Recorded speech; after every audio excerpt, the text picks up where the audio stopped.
Assalamualaikum warahmatullahi wabarakatuh. Perkenalkan, nama saya Ferdiansyah.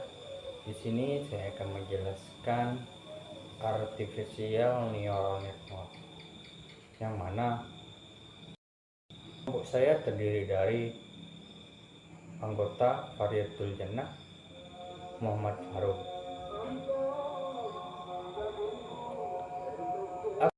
Apa itu artificial neural network? Artificial neural network atau ANN adalah salah satu model komputasi dalam machine learning yang terinspirasi dari kerja jalan saraf biologis pada otak manusia. ANN terdiri dari kumpulan neuron buatan yang saling terhubung melalui bobot atau wing dan mampu mempelajari hubungan antara data melalui proses pelatihan. ANN digunakan untuk menyelesaikan berbagai permasalahan kompleks seperti klasifikasi, prediksi, dan pengolahan pola. Sejarah dan perkembangan ANN. Perkembangan artificial neural network dimulai pada tahun 1943 ketika Mo Coulon dan Pitt memperkenalkan model neural buatan pertama sebagai presentasi dari fungsi otak.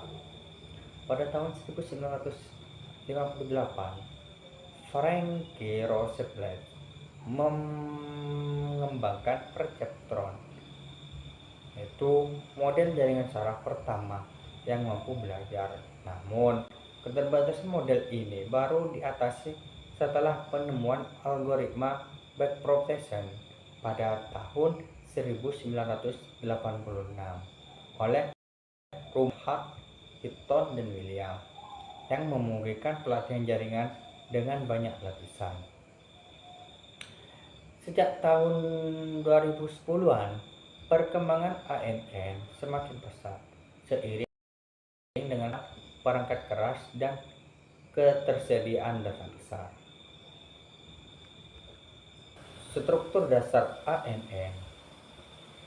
Struktur dasar ANN terdiri dari 3 komponen utama, yaitu input layer, hidden layer, output layer.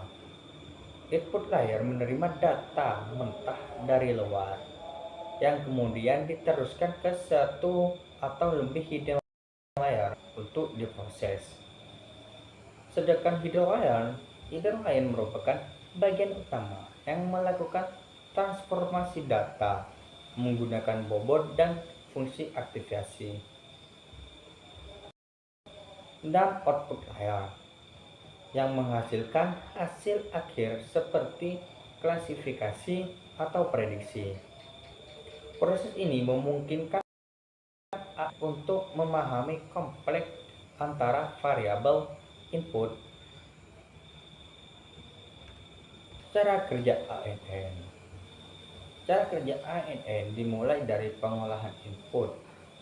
Setiap neuron dalam jaringan menerima sejumlah input, mengalihkannya dengan bobot yang telah ditentukan, lalu menjumlahkan hasilnya.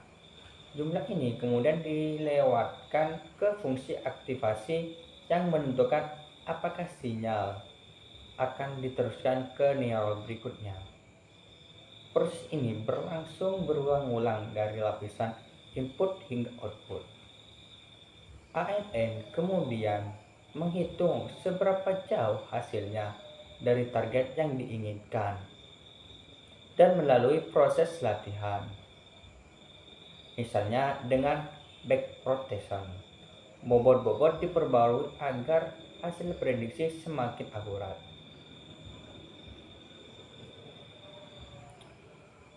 Fungsi aktivasi dalam ANN berperan penting untuk memberikan non-linearitas pada model, sehingga ANN dapat menyelesaikan masalahan yang tidak dapat dipecahkan dengan model linear. Beberapa fungsi aktivasi yang umum digunakan adalah sigmoid yang menghasilkan output antara 0 dan 1, cocok untuk probabilitas.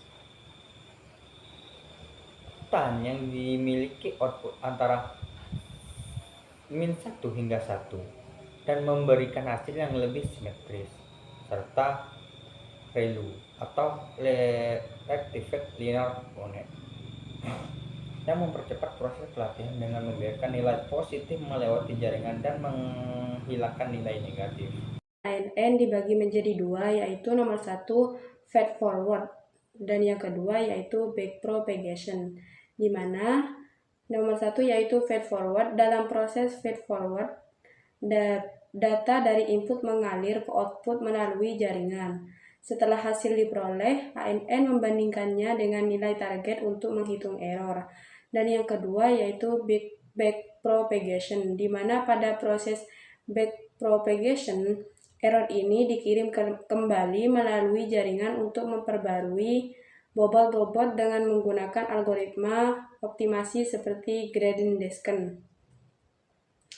Jenis-jenis ANN dibagi menjadi 6 bagian, yaitu nomor 1 perceptron, nomor 2 multilayer perceptron atau disingkat MLP, yang ketiga yaitu convolution neural network atau disingkat dengan CNN, dan yang keempat yaitu recruitment neural network atau RNN, yang kelima yaitu long short term memory atau LSTM, dan yang terakhir yaitu Radial Basic Function Network atau RBFN. Di mana penjelasan nomor 1 yaitu perceptron. Perceptron adalah bentuk paling dasar dari jaringan saraf pembuatan. Ia hanya terdiri dari suatu lapisan input dan satu lapisan output. Tanpa lapisan tersembunyi atau hidden layer, perceptron digunakan untuk menyelesaikan masalah yang bersifat linear, yaitu ketika data dapat dipisahkan oleh satu garis lurus karena keterbatasannya. Model ini kurang efektif untuk menangani data kompleks atau nonlinear. Yang kedua yaitu multilayer perceptron atau MLP. MLP merupakan pengembangan dari perceptron sederhana dengan menambahkan satu atau lebih hidden layer di antara input dan output. Jaringan ini menggunakan algoritma backpropagation untuk memperbarui bobot-bobot secara interaktif selama proses pelatihan. MLP sangat populer dalam banyak aplikasi karena kemampuannya menangkap pola kompleks dalam data. Yang ketiga yaitu Convolution Neural Network atau disingkat dengan CNN, di mana CNN dirancang khusus untuk memperoleh data dalam bentuk grid seperti gambar. Jaringan ini memiliki lapisan konvolusi atau convolution layer yang berfungsi untuk mengekstraksi fitur lokal dalam gambar, seperti tepi, sudut, atau tekstur.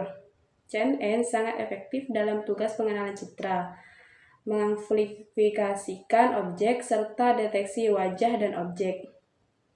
Karena efisiensinya dalam mengurangi jumlah parameter, CNN sering digunakan dalam visi komputer dan pengelola gambar medis. Yang keempat yaitu Recurrent Neural Network atau disingkat dengan RNN. Berbeda dari jaringan feed-forward seperti MLP atau CNN, RNN memiliki kemampuan untuk mengingat informasi dari input sebelumnya melalui struktur feedback loop. Ini membuat RNN sangat cocok untuk data sefrekuensi seperti teks, suara, dan deret waktu. Dalam praktiknya, RNN digunakan dalam aplikasi seperti terjemahan bahasa otomatis, pengenalan suara, dan prediksi waktu ke depan. Yang kelima yaitu Long Short Term Memory atau LSTM. LSTM adalah bentuk khusus dari RNN yang dirancang untuk mengatasi kelemahan RNN standar, terutama masalah finishing. Gradient STM memiliki struktur mengingat informasi penting dari data yang terjadi jauh dari masa lalu. LSTM banyak digunakan dalam memproses bahasa alami dan tugas-tugas berurutan dalam kompleks. Yang keenam yaitu Radial Basic Function Network atau RBFN. RBFN adalah jenis jaringan saraf yang menggunakan fungsi basic radial sebagai fungsi aktivasi. Biasanya hanya terdiri dari 3 lapisan, yaitu input, hidden, atau dengan fungsi radial, dan output. RBFN digunakan untuk tugas klasifikasi dan regresi, terutama ketika data tidak linier. Terima kasih. Penerapan Artificial Neural Network di dunia nyata. ANN atau Artificial Neural Network telah diterapkan secara luas dalam berbagai bidang, seperti bidang kesehatan, keuangan, dan teknologi. Kalau bidang kesehatan, ANN itu digunakan untuk mendiagnosa penyakit dalam data medis. Kalau dalam sektor keuangan, ANN itu mendeteksi transaksi penipuan dan menganalisis risiko kredit. Kalau di dunia teknologi, ANN sendiri itu digunakan dalam sistem pengenalan wajah dan kendaraan otonom dan asisten virtual. Kemampuannya dalam mengetahui pola membuatnya sangat berguna dalam dunia industri modern. ANN juga ada kelebihan dan kekurangannya. Kelebihan ANN atau Artificial Neural Network antara lain adalah kemampuannya untuk mempelajari hubungan nonlinear yang kompleks, fleksibilitas, dan mempunyai berbagai jenis data, dan kemampuan adaptasi melalui penelitian. Namun, ANN juga mempunyai kekurangan, seperti kebutuhan data yang besar untuk pelatihan, waktu komputasi yang lama, serta sifatnya yang sulit diinterpretasikan secara logis karena berperan sebagai kotak hitam seperti itu. Kesimpulannya, ANN atau Artificial Neural Network merupakan teknologi penting dalam kecerdasan buatan yang meniru sistem kerja otak manusia untuk menyelesaikan berbagai tugas komputasi. ANN juga mampu mengenali pola, melakukan klasifikasi, dan membuat prediksi dengan tingkat akurasi yang tinggi. Dengan terus berkembangnya teknologi pada saat ini, ketersediaan data ANN akan semakin banyak digunakan dalam berbagai aspek kehidupan dan industri di masa depan. Sekian dari kelompok kami, kurang lebihnya mohon maaf. Wassalamualaikum warahmatullahi wabarakatuh.